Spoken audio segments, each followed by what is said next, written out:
జై తెలంగాణ ఉద్యమం నాయకుడు కొండా వెంకట రంగారెడ్డి. జై తెలంగాణ ఉద్యమం జరిగిన సంవత్సరం 1969. జై తెలంగాణ ఉద్యమం జరిగినప్పటి ఏపీ సీఎం కాసు బ్రహ్మానందరెడ్డి. ప్రజాసమితి నాయకుడు మర్రి చెన్నారెడ్డి. ఆంధ్రాలో మొదటి స్త్రీల పత్రిక సతీహిత బోధిని. వీర తెలంగాణ రచయిత రావి నారాయణరెడ్డి. ఆంధ్ర షేక్స్పియర్గా ఖ్యాతిగాంచింది పానుగంటి లక్ష్మీ నరసింహారావు. ఖిలాఫత్ ఉద్యమ స్థాపకుడు మహమ్మద్ అలీ. మదర్ నవలను తెలుగులోకి అనువదించింది ఎవరు? క్రొవ్విడి లింగరాజు. శుద్ధి ఉద్యమాన్ని ప్రారంభించింది ఎవరు? దయానందుడు. క్రొవ్వులో కరిగే విటమిన్లు ఏ, డి, ఈ, కే విటమిన్స్. శ్రీహరికోట ఎక్కడ కలదు? నెల్లూరు జిల్లాలో. ఇవి మానవుడిలో వివిధ భాగాల్లో ఉన్న ఎముకల సంఖ్య. నాలుక కింద భాగం ఎముకల సంఖ్య 1, రొమ్ము 1, కటి వలయం 2, భుజ వలయం 4, చెవి 6, తల 22, ప్రక్కటెముకలు 24, వెన్నెముక 26, చేతులు 60, కాళ్ళు 60, మొత్తం 206. మొక్కలకు ప్రాణం ఉంటుందని తెలిపిన శాస్త్రవేత్త జేసీ బోస్. శరీరంలోని ఏ భాగానికి పైరోహియా వ్యాధి కలుగుతుంది? పన్ను, టీత్కి. రాష్ట్రాల పునర్విభజన గురించి ఏర్పాటు చేసిన కమిటీ ఫజల్ అలీ కమిషన్. ప్రపంచంలోనే అతి పెద్ద సోలార్ పార్క్ ఎక్కడ ఉంది? గుజరాత్. 1970లో తూర్పు పాకిస్తాన్ వెస్ట్ బెంగాల్ సరిహద్దులో ఏ తుఫాను వల్ల 50,000 మంది చనిపోయారు? బోలా తుఫాను. ప్రపంచ బొగ్గు ఉత్పత్తిలో భారతదేశ స్థానం 4. మహాత్మా గాంధీ జల విద్యుత్ ప్రాజెక్టు ఏ నదిపై ఉంది? శరావతి. ఏ బ్యారేజీ ఇందిరాగాంధీ కాలువకు నీరందిస్తుంది? హారిక. ఫరక్కా బ్యారేజీ నిర్మాణ ప్రధాన ఉద్దేశం నౌకాయానాన్ని పరిరక్షించి నిర్వహించడం.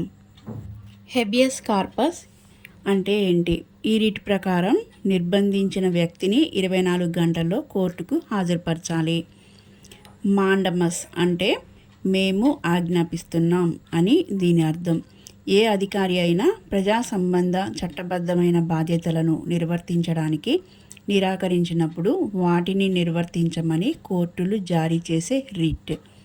ప్రొహిబిషన్. దిగువ కోర్టు తన అధికార పరిధిలో లేని విషయాన్ని గుర్తించి విచారిస్తున్నప్పుడు దాన్ని నిలిపివేయమని ఈ రిట్ను జారీ చేస్తారు. సెర్సియోరరీ అంటే కింది కోర్టులు లేదా ట్రిబ్యునర్లు తమ అధికార పరిధిలో ఉండేలా చూడటం ఈ రిట్ ఉద్దేశం. కింది కోర్టులు లేదా ట్రిబ్యునల్స్ వెలువరించిన ఉత్తర్వులను రద్దు చేయడానికి ఈ రిట్ను జారీ చేస్తారు. కోవారెంటో అంటే ఏ అధికారంతో అని దీని అర్థం. ఏ అధికారంతో పదవిలో కొనసాగుతున్నారో ఆధారాలు చూపమని కోర్టులు జారీ చేసే రిట్. ఏ జిల్లాలో వజ్రాలున్న కింబర్లెట్ నిల్వలు కనుక్కున్నారు? రాయ్పూర్ జిల్లా. గ్రాండ్ ట్రంక్ రోడ్డు ఏ నగరాలను కలుపుతుంది? కోల్కతా, అమృత్సర్ని. చెన్నై, కలకత్తా స్వర్ణ చతుర్భుజి పథకంలో లేని పట్టణం హైదరాబాద్. ఢిల్లీ, ముంబై స్వర్ణ చతుర్భుజి పథకంలో లేని పట్టణం రాజ్కోట్. DRDO ప్రధాన కార్యాలయం ఎక్కడ ఉంది? బెంగళూరు. స్వరాజ్యం నా జన్మ హక్కు అని చాటిందెవరు? బాలగంగాధర్ తిలక్. గద్దర్ అసలు పేరు గుమ్మడి విఠలరావు. మా కొద్దీ దొరతనం గీత రచయిత గరిమెళ్ళ సత్యనారాయణ. కన్నీటిని ఉత్పత్తి చేసే గ్రంథులు ఏవి? లాక్రిమల్ గ్రంథులు. ఇంటర్నేషనల్ హాకీ ఫెడరేషన్ ప్రధాన కార్యాలయం ఎక్కడ ఉంది? లాసన్నే, స్విట్జర్లాండ్లో. యునెస్కో వరల్డ్ హెరిటేజ్ కమిటీకి ఇటీవల ఎన్నికైన దేశం ఏది? Saudi Arabia. జైలు నేరగాళ్లతో ఎలా మెలగటం అనే దానిని అధ్యయనం చేయడాన్ని ఫినాలజీ అంటారు. నా వీడియో కనుక మీకు నచ్చినట్లయితే please like, share and subscribe. మరిన్ని వీడియోస్తో మళ్ళీ కలుద్దాం. Thank you for watching.